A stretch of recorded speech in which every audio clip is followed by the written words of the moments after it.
Hey guys, tonight we're stepping into something that at first sounds almost absurd.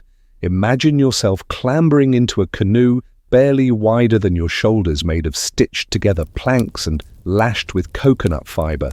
No GPS, no compass, no backup motor humming at the stern. Just you, a couple of paddles, a big triangular sail, and the endless Pacific yawning in every direction.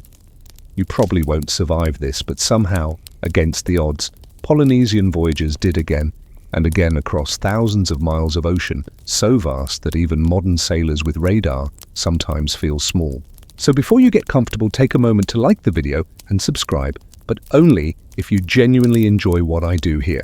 And while you're at it, drop a comment with your location and the local time. There's something comforting about seeing all of us scattered across the globe, tuning into the same sleepy story. Now dim the lights, maybe turn on a fan for that soft background hum, and let's ease into tonight's journey together. You steady yourself as the canoe shifts under your feet. The wood smells sharp like sap, still drying. A woven mat is spread across the deck, and beneath it, bundles of breadfruit and coconuts are packed tight. A few clay water jars sit wedged in with fishing gear bone hooks and coils of cord. You're not just going out for a quick fishing trip, this is a departure into the unknown.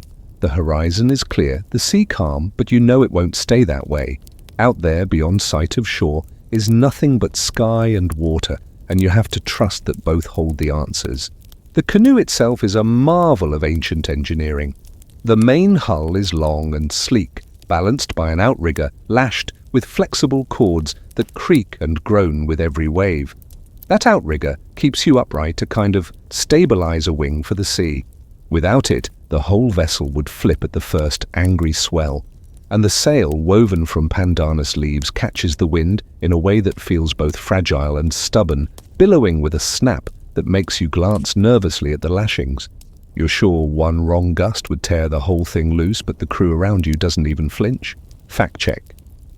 For the night, these canoes, called Wā Kaulua in Hawaiian or Wakahaurua in Maori, were double-hulled or outrigger craft capable of carrying dozens of people. Some were large enough to transport pigs, plants, and entire families. They weren't little dugouts scraping along the shoreline, these were deep-sea voyaging machines. Still, historians debate exactly how early these long voyages began. Some argue Polynesians reached islands like Hawaii only 1,000 years ago. Others insist migration started earlier, maybe as far back as 2,000 years, hopping island by island with uncanny precision.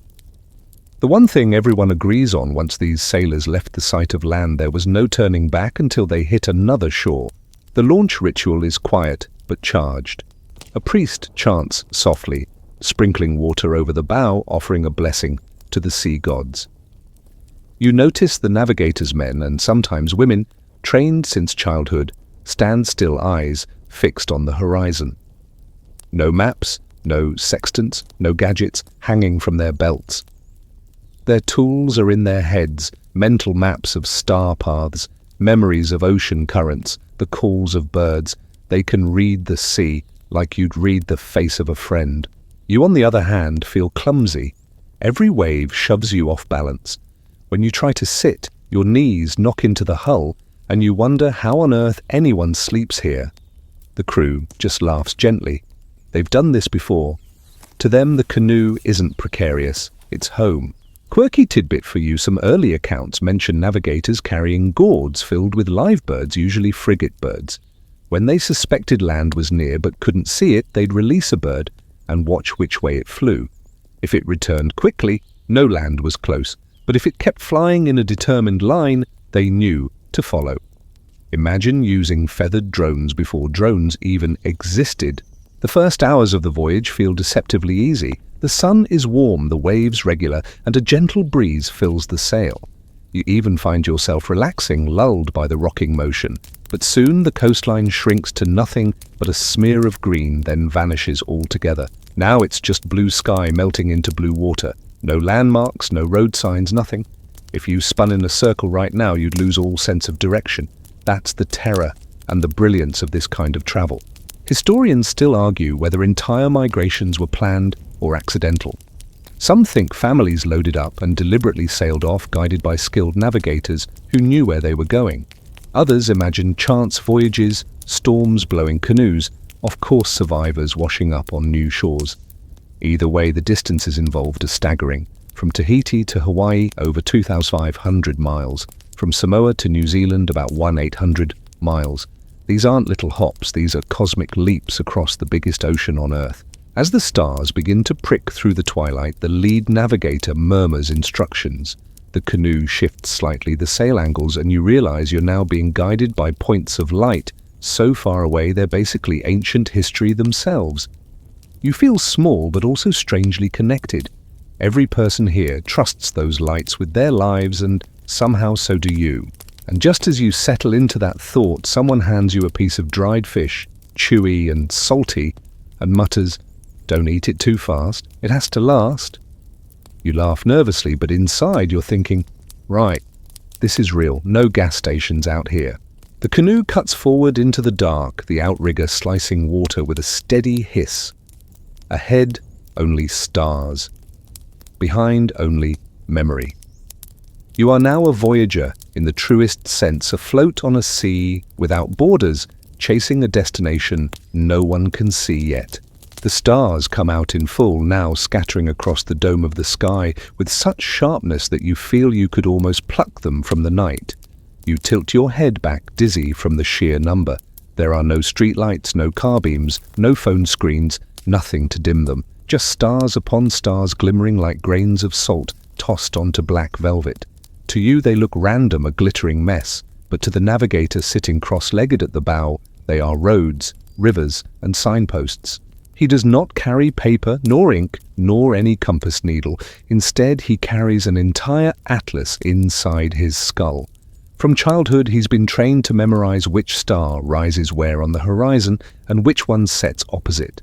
Each point is like a fixed peg hammered into the edge of the world. When a certain star emerges at night, it tells him the direction the canoe must hold. You, staring up, cluelessly realize the sky is not just pretty, it's a map so immense you'll never finish tracing it. Fact for tonight, Polynesian navigators divided the sky into something called star houses. The horizon was split into precise segments, and each star was assigned a house, its rising point. When you sailed toward that star, you knew your heading. That's how they crossed distances of thousands of miles with no compass needle. The navigator hums softly as though the pattern of stars is best recalled in song. And indeed you learn that oral charts were the filing cabinets of this memory system, versus listed star sequences, rising orders, and seasonal shifts. One chart might start with Sirius rising in the east, then follow with Canopus trailing south, each line tying the stars to a path in the ocean. You think of school exams trying to cram multiplication tables into your head and feel suddenly inadequate.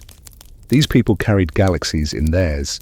And yet even with all this there are debates. Historians still argue whether every Polynesian navigator across all islands used the same star maps or whether each island group created its own version.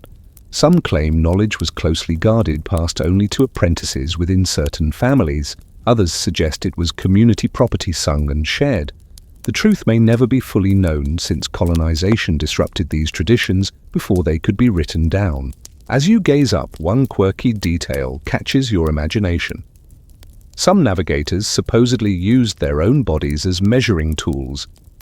They'd stretch a hand out at arm's length and note which star lined up with the tip of a finger or knuckle. That handspan became a unit of celestial measurement. So yes, you're basically watching a human protractor lying on the deck, pointing at Orion with his pinky. The canoe sways, gently waves, kissing the hull, and you feel lulled by the rhythm. The stars, however, don't stay put.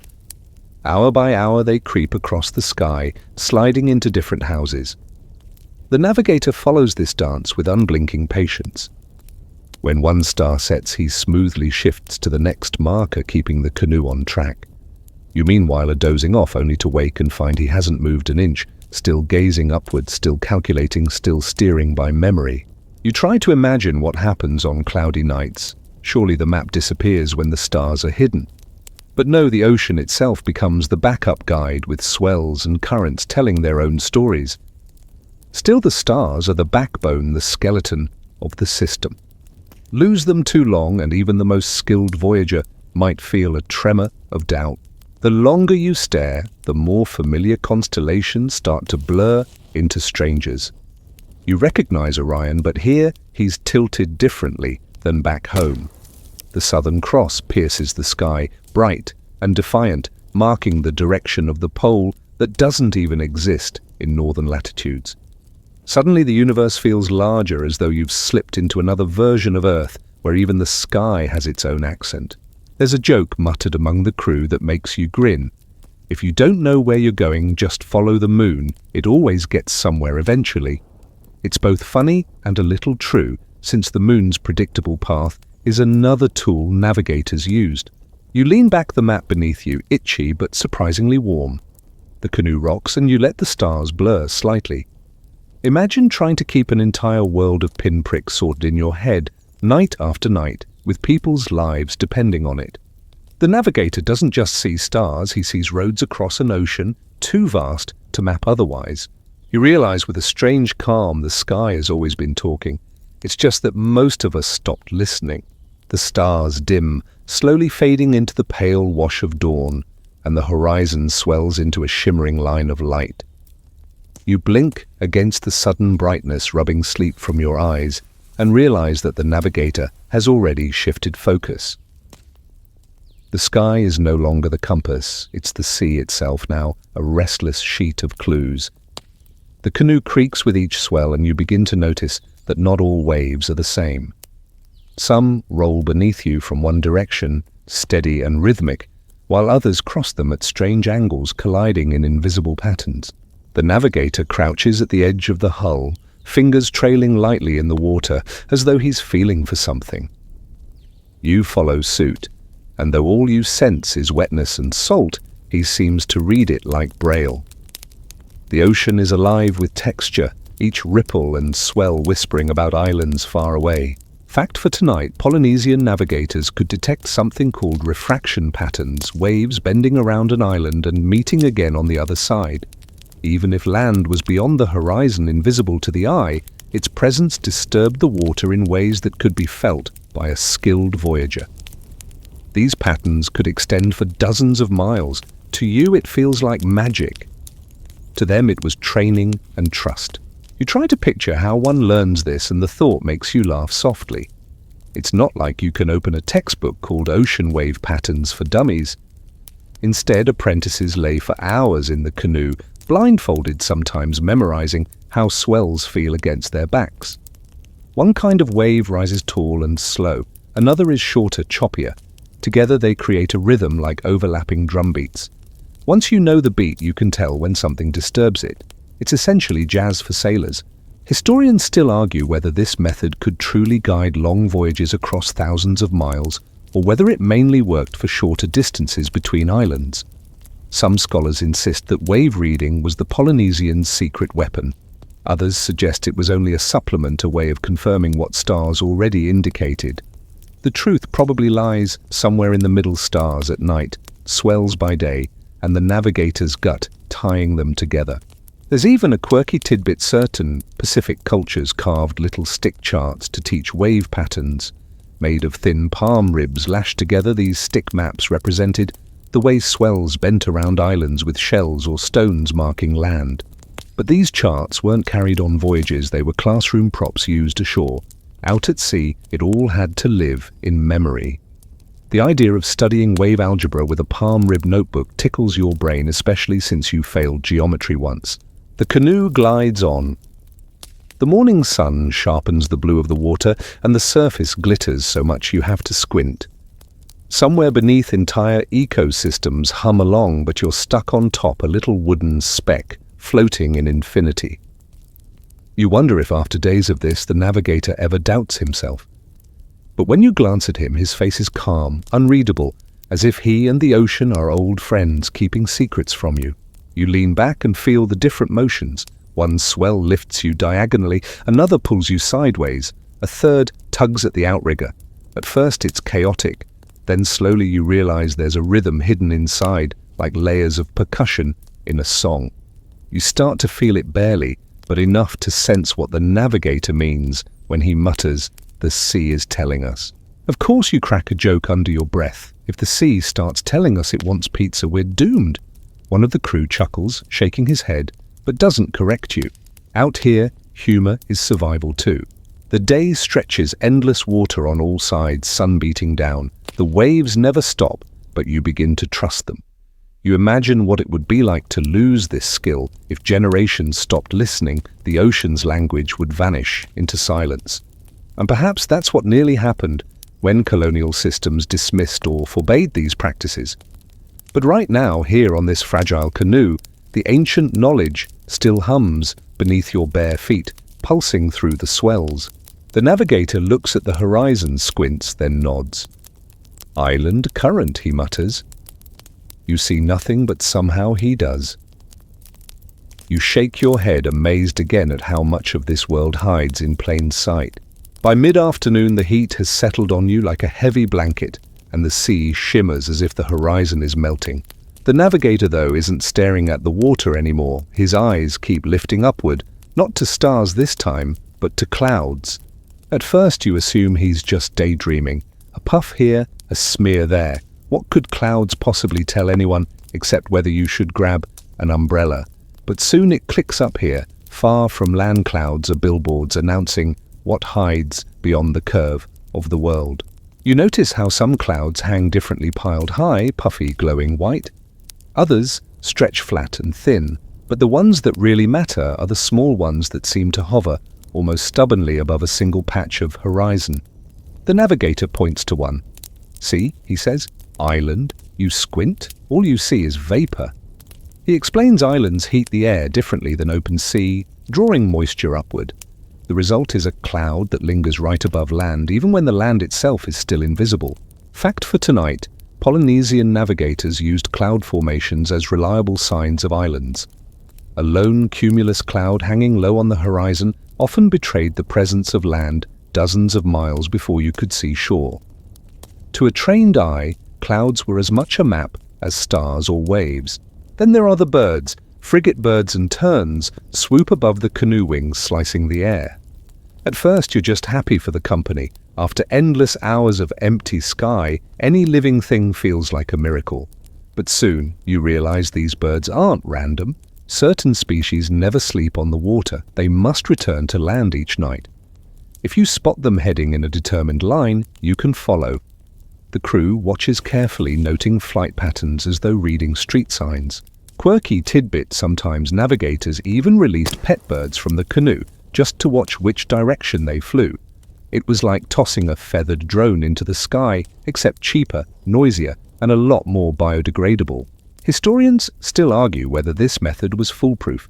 Some claim relying on birds could easily mislead you. After all, birds fish at sea and might dart anywhere. Others argue that combined with other clues, birds provided critical confirmation when all else failed. Either way, you now stare at every winged speck with suspicious intensity, wondering if it knows something you don't. The day drags on, sun roasting the back of your neck. Sweat sticks your shirt to your skin. You joke aloud, "Forget finding land, I just want to find some shade." One of the crew smirks, handing you a woven palm frond. It's not much, but at least you feel slightly less like a rotisserie chicken. As the light shifts toward evening, you notice another trick. The air smells different. You'd never think to sniff for geography, but apparently land has a scent. Islands release aromas of flowers, soil, even bird droppings carried by the breeze. Long before the island itself appears, you inhale deeply, but all you get is salt and the faint tang of fish. Maybe your nose is just undertrained. What astonishes you most is how all these signs, clouds, birds, scents don't replace stars or swells, but layer on top of them. Navigation isn't a single system. It's a woven net with each strand reinforcing the other. Stars tell direction, swells confirm it, clouds hint at land, birds narrow the guess. Taken together, they form a safety net wide enough to carry a canoe across the largest ocean on Earth. You close your eyes for a moment, feeling the roll of the waves and the faint cry of seabirds overhead. For a second, You almost convince yourself that you too could read the clues. Then the navigator murmurs something about a bird's evening return flight vector, and you're reminded you're still the intern on this cosmic internship. But the canoe keeps sliding forward, the clues piling quietly in the navigator's mind. Somewhere out there, an island waits. You can't see it. You can't hear it. But the ocean and sky are already whispering its name. The night folds in again, velvet dark and dotted with points of fire, and you realize the navigator is humming. At first it sounds like idle music, something to pass the long hours. But the rhythm is too steady, the words too deliberate. It's not just a tune, it's a chart. Each verse names a star, each chorus shifts your mental compass one notch along the horizon. You lean closer, realizing that songs are the memory banks of the sea. The melody lingers in your ear. It lists stars in a sequence. This one rises here, that one sets there, another will follow after midnight. The chant is less about entertainment and more about keeping the voyage stitched together in the minds of everyone aboard. Out here, with no ink, no paper, and no glowing screen to scroll through, song is the only way to store information. And unlike your modern playlists, these aren't optional. Forgetting the words could mean forgetting the route. Fact for tonight: Polynesian navigators created what are sometimes called star lines or star paths. Each line was memorized through chant, a kind of sung map that told sailors which stars to follow from one island to another. Oral tradition was both compass and textbook. You smile at the thought, navigation as karaoke. But before you can imagine singing your way across an ocean, the crew around you joins in, their voices low and resonant. The song is hypnotic, like a lullaby laced with directions. You find your eyelids drooping even though you know the words are keeping the canoe alive. A quirky tidbit: some chants didn't just name stars, they folded in whole cosmologies, genealogies and myth. The idea was that practical knowledge and spiritual lore belonged together like two hulls of the same canoe. To sing the path of Canopus might also mean reciting the story of an ancestor who followed it. The lines blurred. Navigation was never just technical, it was cultural, sacred and musical all at once. Historians still argue whether every sailor on a voyage knew these chants or whether only the master navigator carried the full set. Some accounts suggest only initiates were taught the complete songs, while others hint that the knowledge was communal, meant to be reinforced by group singing. The truth may never be resolved. Colonial disruptions silenced many of these traditions before they could be fully recorded. What's certain is that without the songs, the maps could vanish. The canoe pitches forward, wind pressing into the sail, and the song keeps time with the motion. You try humming along, though you have no idea what the words mean. A crew member chuckles at your clumsy attempt, patting your shoulder as if to say, "Nice try, rookie." Still, there's something soothing about the idea that directions could be sung instead of drawn. You imagine your GPS talking less like a robot and more like a sleepy choir. Turn left at the next constellation. Continue straight until dawn. It's ridiculous, and yet maybe less ridiculous than trusting a battery-powered voice. Hours drift by in this way. Stars overhead, waves below, and chants threading through the night. You feel wrapped in the music, like it's a blanket against the void. The song turns the vast Pacific into something knowable, a melody connecting one island to another. Without it, the ocean would swallow you. With it, you feel a little less lost. You stretch out on the woven mat, rocking with the swell, still hearing the chant in your half-dreams. The words don't make sense, but the rhythm does. Forward, steady onward. Each verse a step, each star a friend. You sigh, thinking maybe the best maps aren't drawn. Maybe they're sung. The next morning, the canoe noses toward a low, rocky island, not a destination, just a training stop. The crew hauls it ashore, dragging the hulls across sand that squeaks under your feet. The place looks barren at first glance, just scrubby bushes, sharp stones and the crash of waves. But then you notice them, lines of upright stones planted carefully along the ridges, each one angled toward the horizon. They aren't random, they are classrooms carved into the landscape. Here, young apprentices come to learn. You watch as a group of wide-eyed teenagers sits cross-legged in the sand while the master navigator gestures toward the stones. Each pillar lines up with the rising point of a star or the path of the sun at solstice. No chalkboards, no textbooks, just rocks and sky. Imagine geometry class outdoors with the heavens as the blackboard and volcanic stone as your protractor. Fact for tonight: in places like Micronesia and Hawaii, archaeologists have found such training sites, sometimes called star compasses or sighting stones. They were practical teaching tools aligning with celestial markers to drill young sailors in how to memorize bearings. Some are still standing today, silent but eloquent reminders of those old lessons. As you run your hand along one of the stones, you wonder if the knowledge here was open to all or restricted. Historians still argue over whether navigation schools were widely accessible or kept within elite families. Some evidence points to guild-like secrecy, while oral tradition in other places suggests that entire communities reinforced the training. Perhaps both were true depending on the island. The debate lingers like the salt spray on your lips. The apprentices are asked to lie flat on their backs, staring upward.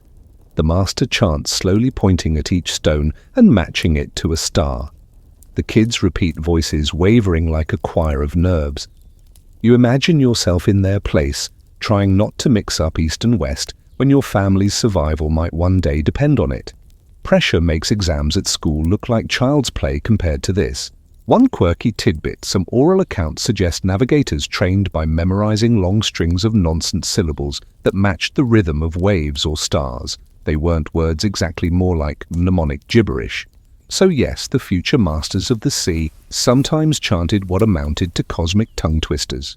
You stand back, feeling the wind tug at your hair, smelling the resin of pandanus leaves drying nearby. The scene is timeless: a teacher pointing to the sky, students squinting the stones holding steady. No modern classroom could compete with this. The ocean roars behind as if impatient to test the pupils for real. One student hesitates, naming the wrong star. The others laugh, but the master hushes them. He insists on gentleness. Mockery doesn't build confidence when lives are at stake. The lesson continues steady as the surf. You find yourself oddly moved. This is education as survival, not just grades. The stakes are islands, families, futures. As the sun dips low, shadows stretch long between the stones, and the lesson winds down. The kids scatter, running barefoot, laughing now that the tension is gone. But you notice one boy linger, staring at the horizon as if trying to lock it into his mind forever. Maybe he will be the next navigator, holding star songs and wave charts in his memory until it's his turn to guide the canoe. You smile, imagining the generations stacked like stones themselves, each one marking a path, each one pointing the way forward. The canoe pushes back out into open water, its outrigger slapping spray as the wind stiffens. This time, though, you notice something different. The sail isn't catching the wind straight on. Instead, the navigator signals and the crew hauls ropes, shifting the angle so the sail juts sideways. The canoe doesn't lurch backward as you expect, it slices forward, somehow traveling into the wind. You blink, baffled. Isn't sailing against the wind impossible? Apparently not if you know the trick. The trick is tacking. Instead of fighting the wind head-on, the canoe zigzags at an angle, carving diagonal paths that still carry you in the desired direction. You feel the vessel lean, ropes creaking, the outrigger gripping the water like a hand holding balance. It's a delicate dance, too shallow an angle, and you stall, too steep and you capsize. The crew works with a rhythm, hauling, easing, hauling, again their bare feet braced against the deck. Fact for tonight: Polynesian sails were often crab-claw shaped, wide at the bottom, narrowing to a sharp tip.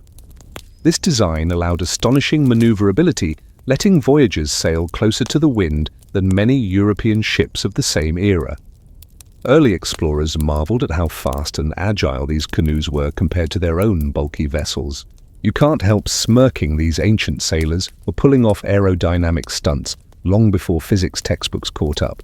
The irony is delicious. Still, historians debate just how efficient these rigs were. Could they truly match the angles of modern yachts, or were their limits narrower? Some experiments suggest the Polynesian designs rival modern sails. Others caution against exaggeration. The scholarly back and forth continues, but either way you're still moving against the very force trying to stop you, which feels like wizardry. A quirky tidbit: some oral traditions describe navigators speaking to the wind as if it were a stubborn relative.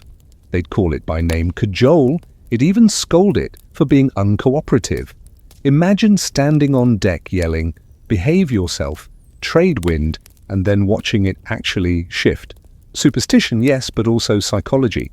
When your life depends on wind, giving it personality makes sense. The zigzagging rhythm soon becomes second nature. You lean with each tack, your body adjusting like it was born to. Spray stings your face, but you grin anyway, half thrilled, half terrified. You mutter a joke to yourself. Sure, I'll just casually break the laws of physics on a Tuesday. Night drifts in again, and the wind sharpens. Clouds scud across the stars, threatening to hide them, but the navigator remains calm. The sail groans, ropes slap, and the canoe noses onward, stubborn against the push of the air. The crew sings quietly, timing their movements, pulling together. Each tack becomes a heartbeat, steady and sure. For a moment you realize the sea isn't an obstacle here, it's a partner in choreography. The canoe, the wind, the waves all moving together. You're just one more dancer trying not to step on anyone's toes. When dawn breaks, the horizon is exactly where the navigator wants it to be. You marvel, with nothing but wind trying to shove you backward, you've still gained ground forward. Maybe there's a lesson in there. Progress isn't always straight ahead. Sometimes it's a zigzag, awkward but effective. You sigh, letting that thought rock you with the waves. By the time you stumble ashore again, your legs wobbling like they've forgotten how solid ground works.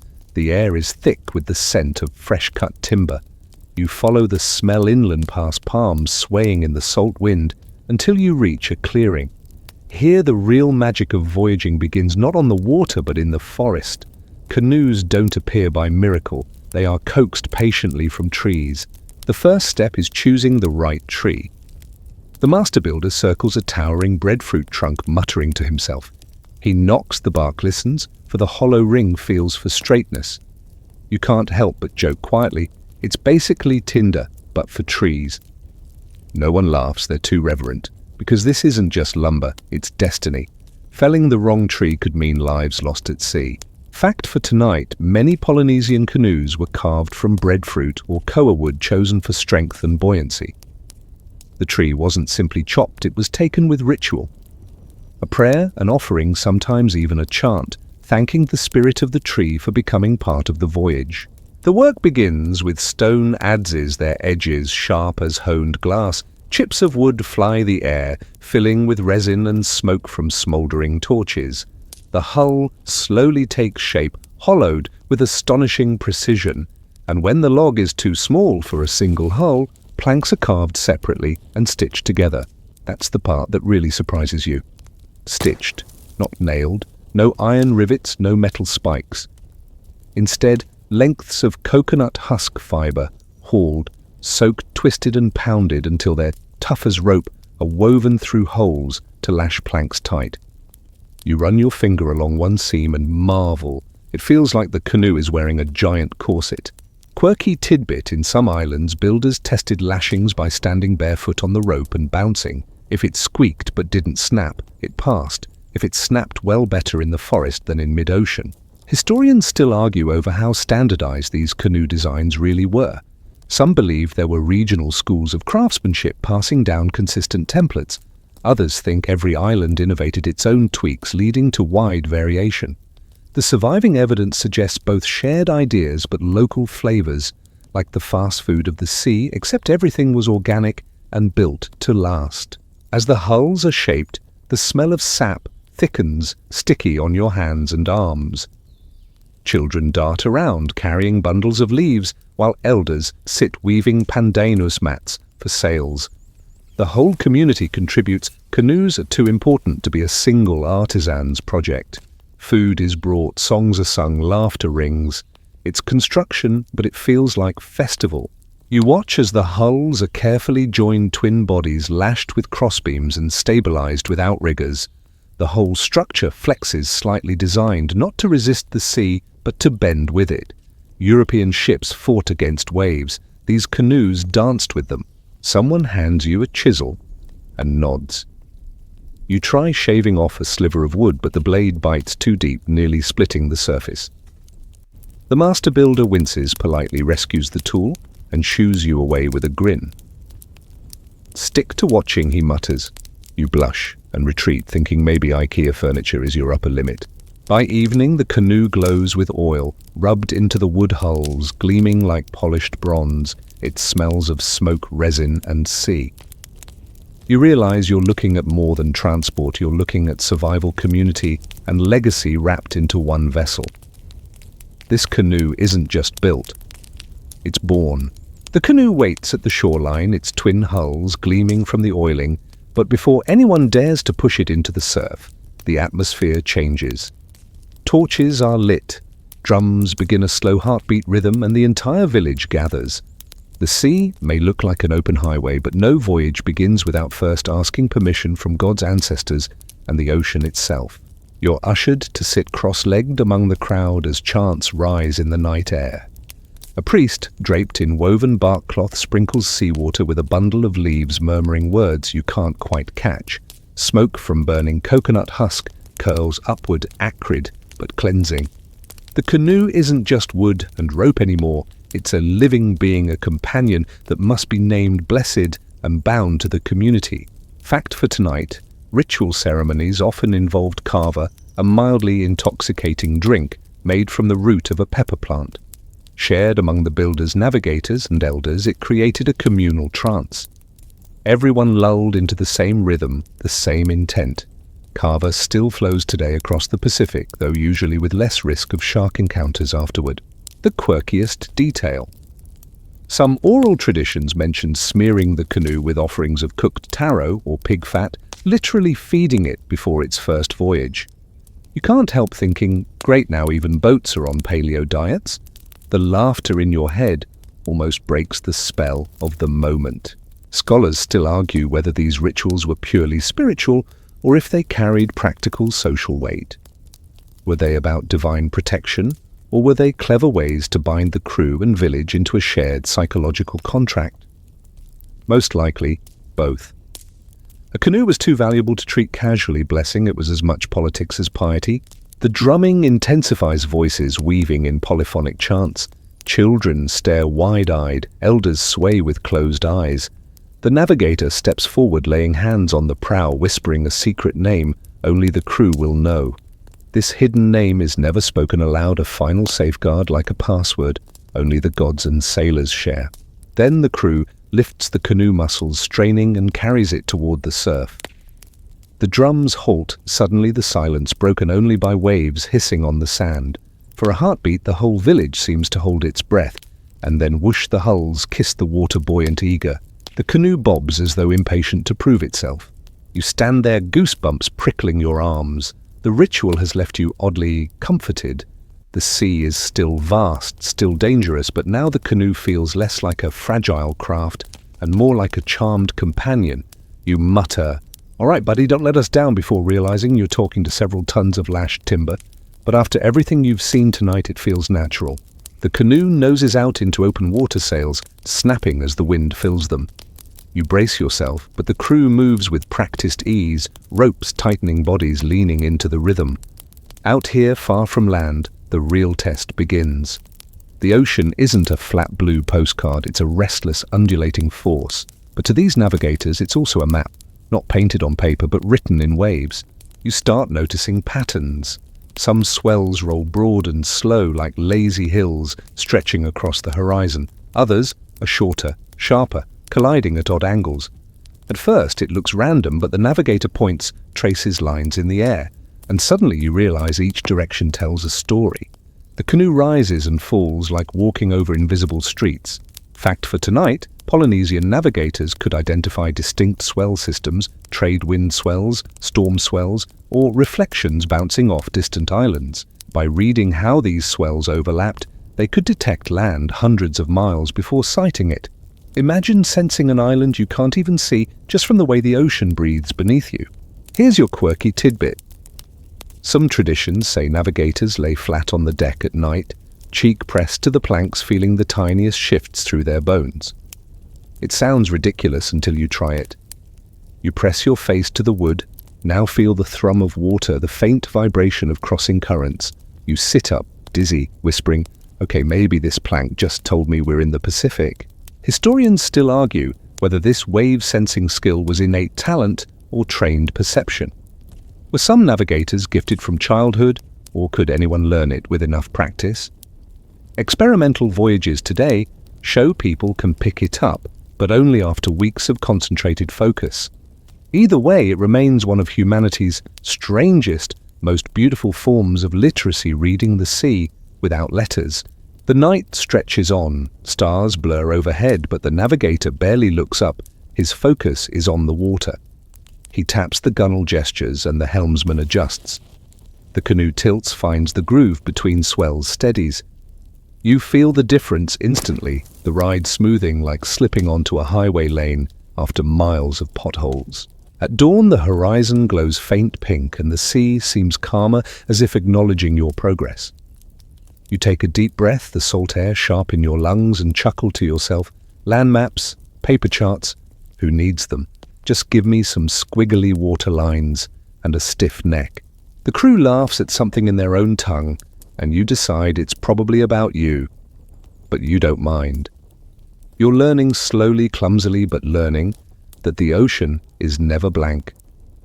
It always carries messages for those patient enough to listen. The days at sea stretch long, but hunger is never far away, and tonight you finally get to witness how a voyaging crew keeps itself fed. You half expect the navigator to pull out a cooler with sandwiches, but no, this is survival crafted with the same ingenuity as the sailing. You see woven baskets lowered into the water filled with rocks and bait. Before long, the lines tug and silver fish thrash on deck scales, glinting like quick coins in the sun. The crew cleans them with deft hands, tossing guts back to the sea.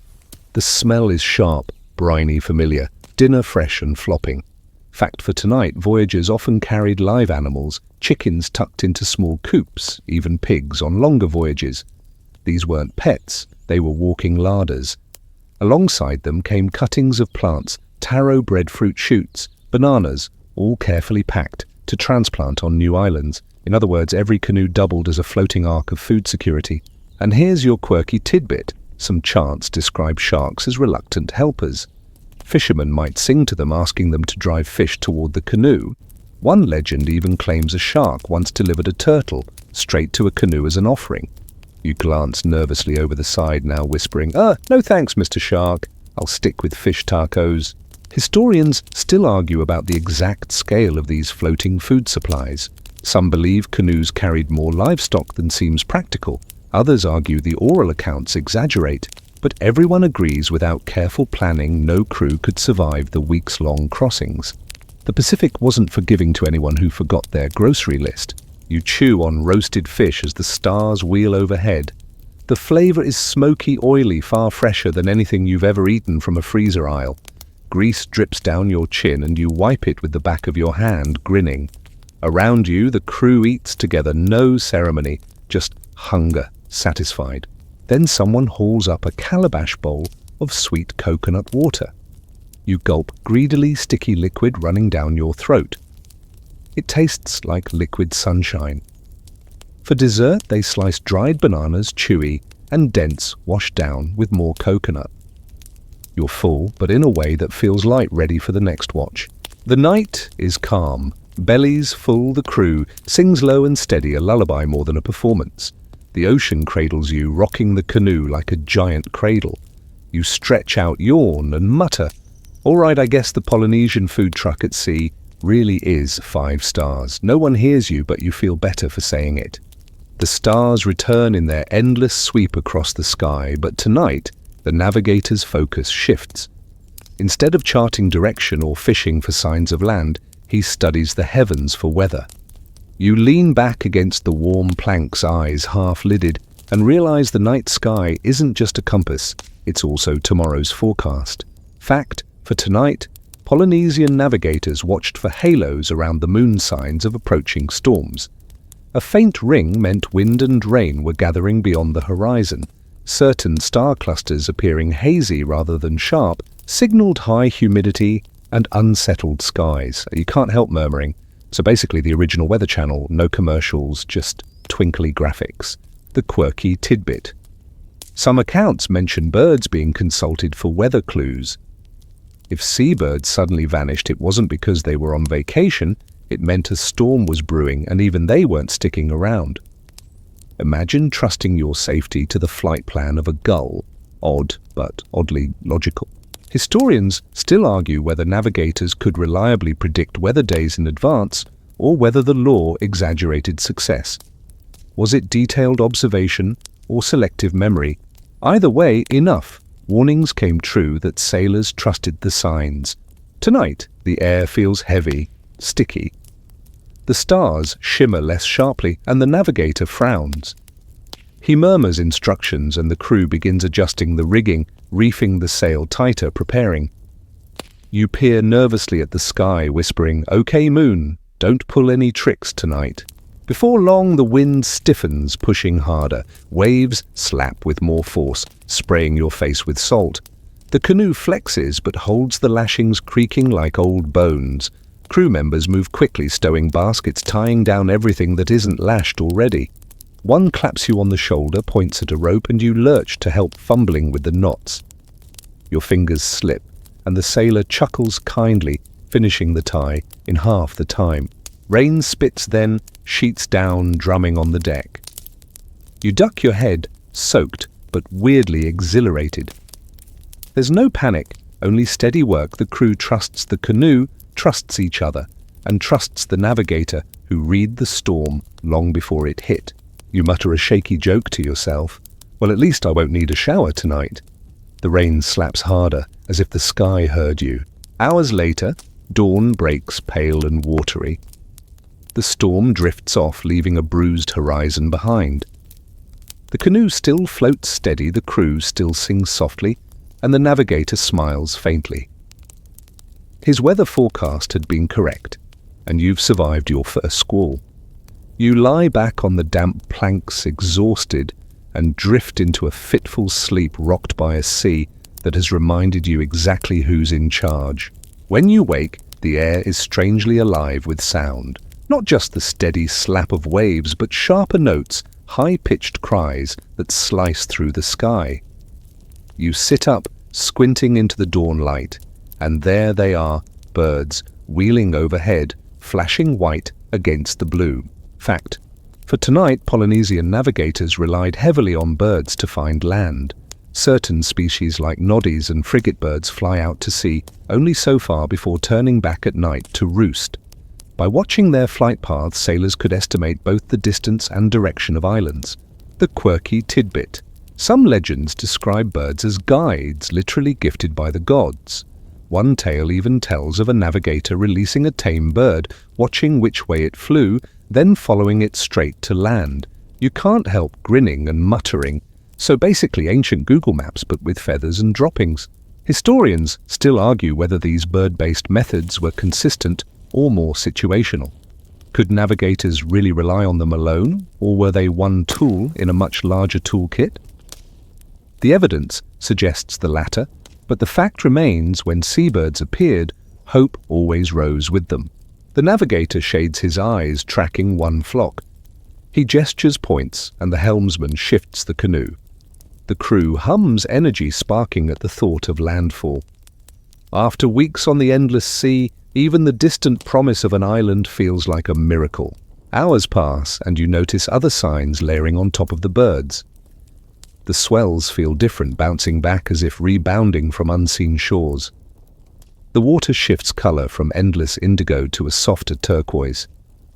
Even the scent changes, a faint green note threading through the salt. The smell of earth carried on wind. You lean over the side, staring, half hoping to see palm trees sprouting out of the waves. Not yet, but the clues are undeniable. The ocean itself is whispering land is near. Someone hands you a dried banana slice and you chew, slowly savoring the thought. You crack a joke to yourself. If this turns out to be a seagull convention in the middle of nowhere, I'm demanding a refund. but your heart beats faster anyway, pulled by the same instinct that guided generations before you. As the sun drops, the birds return overhead, streaking back toward a roost you can't yet see. The canoe follows, sails straining, crew alert. You lie on the deck, rocking with the swells, staring at the fading light, and whispering, "Almost there." The sea grows restless again, but not with storm. It's alive with signals of land close at hand. The color beneath the canoe brightens, shifting from the deep sapphire you've lived with for weeks to patches of greenish blue. Shoals lurk below, coral beds glittering where sunlight pierces through. You lean over, eyes wide, murmuring, "Yep, definitely not Kansas anymore." Fact for tonight, navigators read the ocean's very skin for land signs.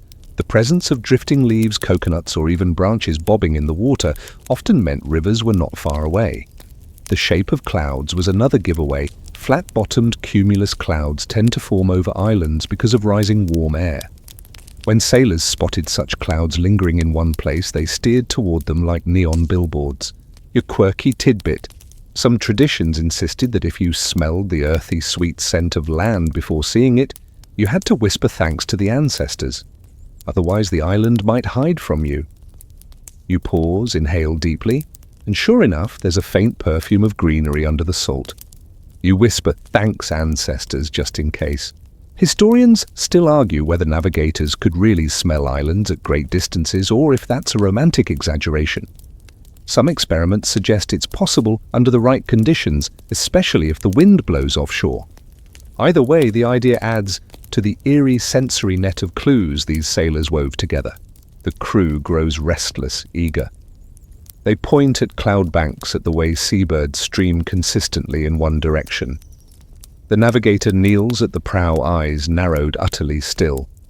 Then there, a faint line against the horizon, darker than cloud, steadier than swell. Land. Cheers erupt, but the work isn't over. The canoe must thread reefs, dodge hidden shoals. The crew trims the sail, steering carefully. Your heart pounds. You've crossed a vast emptiness, guided only by stars, swells, birds, and scents, and now the promise of soil and shade beckons. You crack one last joke, whispering, "Please let it be an island and not just the world's biggest sandbar." But deep down you already know, you're reading the signs just as they are. The ocean's cryptic whispers have become clear, and the land is calling you home. The canoe glides closer, sails trim tight as the dark line of land slowly sharpens into cliffs, palms and breakers crashing against reef. After weeks at sea, the sight is almost dizzying. The crew cheers, but their celebration is steady, respectful. Land isn't just an arrival, it's a reunion, like meeting a relative you've only heard about in stories. Fact. For tonight, when Polynesians reached new islands, they often planted the food crops they'd carried with them, taro, breadfruit, bananas, ensuring survival for future generations. Each landfall was a beginning, not an end. The quirky tidbit oral accounts sometimes describe navigators listening to the island. They'd sit in silence, waiting to sense its presence, as though land itself whispered in the hush between waves. You smirk and think, well, I've definitely heard my stomach whispering for pizza, so maybe this isn't so strange. Historians still argue how deliberate these discoveries were. Were voyages planned, targeted missions guided by centuries of knowledge, or were some islands stumbled upon by accident, then woven back into the lore as intentional? The debate lingers, but the result is clear. No matter how they came, people arrived, settled, thrived. The canoe skims over the reef crews, steering with perfect precision. Spray erupts, sunlight glints, and suddenly you're coasting into calm lagoon waters. The green of the island spills around you, palms, swaying birds, darting flowers blooming so vividly they almost hurt your eyes after weeks of ocean blue. You step ashore, feet sinking into warm sand. The smell of earth rises sharp and sweet, grounding you after the endless, shifting deck. The crew laughs, embraces, and begins unloading animals, plants, tools. Life spills outward, ready to root itself again. And as night falls, stars blink awake above the still lagoon. You realize the same constellations that carried you across emptiness will shine here, two familiar friends in a new home. The ocean hasn't been conquered, only honored. Its secrets remain whispered in swells and stars passed from memory to memory. You lie back on the sand exhausted, listening to waves hush against the reef and think maybe the greatest map was never ink on parchment, but the sky, the sea, and the quiet courage of people who trusted both. Now the story slows the waves softening in your ears. The stars above seem closer, their light stretched thin, gentle as candle flames. You feel the salt air on your skin ease into a softer breeze, warm, steady, comforting. The long journey across the Pacific recedes, not erased but folded away like a sail lowered and tied after a hard voyage. Your breath steadies, matching the hush of waves against sand. Each exhale carries tension out into the night. Each inhale fills you with calm, as though the island itself is lending you its rhythm. The ocean is still there, vast and unknowable, but tonight it feels like a friend who has carried you safely home. The stars, too, are no longer a chart or a puzzle. They simply glow quiet and watchful companions above. The birds have settled in their roosts, the canoes rest on the shore, and the fires of the village burn low, their smoke rising in thin ribbons toward the sky. You let the last images blur, palm fronds swaying drums, fading laughter, soft as distant surf. Everything slows, lengthens, fades into stillness. You are safe here on this quiet strand of time, with the stars above and the sea behind, and nothing more is asked of you. So let go, close your eyes, let the breath deepen, let the mind drift as lightly as a canoe rocking at anchor.